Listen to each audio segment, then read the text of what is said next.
Salut Rouleau de dés. Aujourd'hui c'est grand jour, je vais vous parler de Fistbound Treasury of Dragon.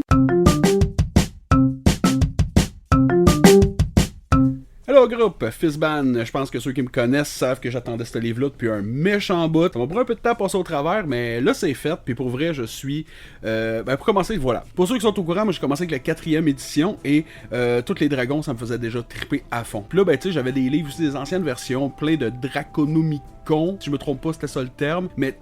plein de styles d'affaires ces dragons, puis j'aimais vraiment ça, fait que j'attendais que ça sorte dans la 5e édition depuis 2014 je pense. Puis là c'est fait, la 5e édition. Ils ont sorti enfin le... au début j'avais peur, pour vrai quand ils ont annoncé ce livre là, j'étais comme super content, je me disais, ça s'appelle pas Draconomicon, pourquoi ils font ça? Mais en fait c'est parce qu'ils ont recueilli dans ce livre là beaucoup d'informations au sujet de beaucoup plus que juste les dragons. En fait ils se sont focusés sur aussi les Dragonborn, des spells de dragons, des Treasure of the Dragon, des Hordes qu'ils appellent, Horde, en tout cas bref des trésors. Tu sais je veux pas passer à travers les livres au complet, je veux juste vous dire pourquoi ce livre-là, finalement, je l'aime. Clairement, moi, dans la vie, je suis du genre de gars que je me crée un certain niveau d'attente, puis souvent, mes attentes peuvent être comme, mettons, très basses, parce que j'ai peur d'être déçu. Mais ce livre-là, j'avais de très hautes attentes que j'essayais de diminuer sans réussir.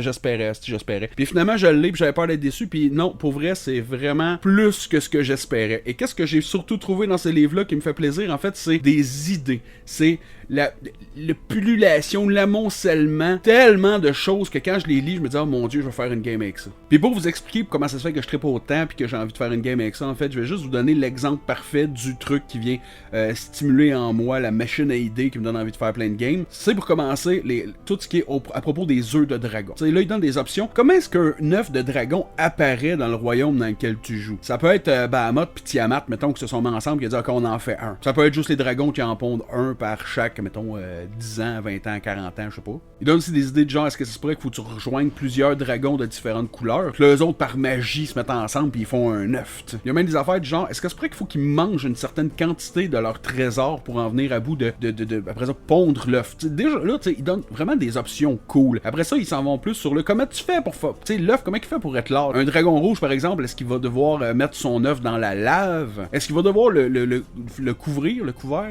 Est-ce qu'il va devoir s'asseoir dessus pendant un an avant que le dragon éclot? Puis une fois qu'il est né, ce dragon-là, tu sais, les wormlings, les bébés dragons, tu sais, ils ont pas nécessairement les mêmes ambitions que les dragons anciens. Fait que là, ils ont aussi tout mis ça ensemble, ils ont décrit un peu, ça serait quoi que les petits dragons souhaitent comparé aux young, comparé aux adultes, aux anciens. Ils ont pas toutes la même ambition et ils ont pas toutes envie de gérer leur vie de la même manière. Il y en a qui vont dire, tu sais, les plus jeunes, ils vont essayer de faire des trucs des fois pour gagner des petits territoires, gagner des cultistes. Bon ben non, des fois, ça peut être juste pour réussir à faire plaisir puis gagner le grade dans le rang des dragons parce qu'il y a Papa Dragon qui regarde en arrière, tu sais. Là, en vieillissant, ils veulent-tu concourir plus de territoire, plus de politique, tu sais, jouer des affaires. Mais ça me donne juste envie de créer un beau gros royaume où que tout ce qui est politique est géré par des dragons. Imaginez ça, là, qu'il y a un petit territoire, quelque chose de restreint, tu sais, clôturé, mettons, qui est géré par un beau gros dragon or. Et là, à travers de ça, tu sais, lui, il y a de la progéniture, puis il y a d'autres dragons qui l'aident à gérer ça. Puis, dans tout ça, il y a aussi, mettons, des Dragonborn qui sont, en fait, qui ont été mis là, mettons, par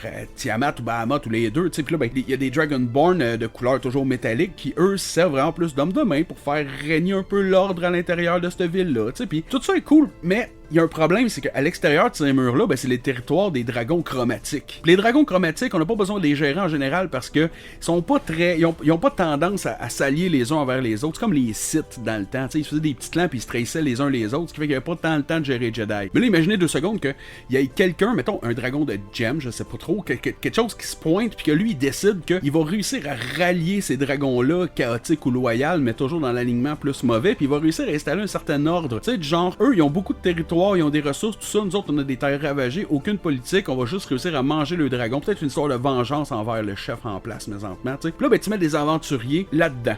Tu fais juste le dire, en ce moment ça va bien, vous êtes une ville plutôt paisible, beaucoup d'habitants, tu sais, tout le monde a leur petit job, c'est cool, puis là il va se passer quelque chose que, comme dans toutes les games, là, ils sont dans une taverne puis il se passe quelque chose. Mais supposons 2 secondes, mettons que l'œuf du dragon d'or, le dragon qui est au pouvoir présentement, s'est fait voler, mettons, il est magiquement disparu puis on sait pas pourquoi, mais on se doute que il pourrait être de l'autre côté des murs, puis là t'envoies les joueurs de l'autre côté. Puis là, tu lui donnes l'information qu'on retrouve aussi dans ce livre-là, qui peut être exemple à chaque fois que tu vas boire le sang d'un dragon, ben tu peux gagner un de leurs pouvoirs. On parle dans le livre, l'exemple de King Sense, qui est le pouvoir de voir l'invisible, tu sais, ou le métamorphe des dragons d'or. Tous des trucs qui peuvent dire aux joueurs, ah cool, tu sais, je vais pouvoir être plus fort si je viens à bout de buter un dragon. Mais là, faut pas qu'il bute un Wyrmling s'il va faire du métamorphe, là. Ça prend un dragon ancien, tu sais, fait que il va falloir utiliser un petit peu plus que le coup de poing, ben on pognait bien des niveaux avant d'être rendu là. En tout cas, vous voyez le concept là en ce moment, je suis très très enthousiaste, j'ai plein d'idées, là, je lance ça de même comme...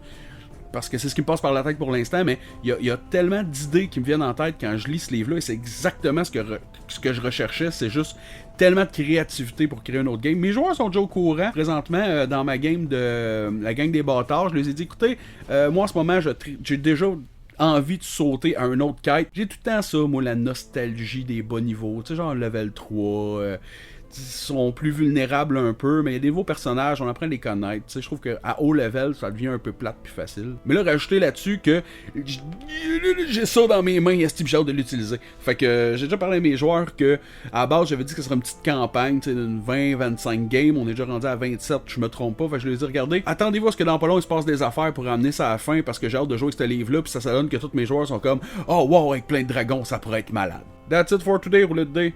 On se revoit bientôt.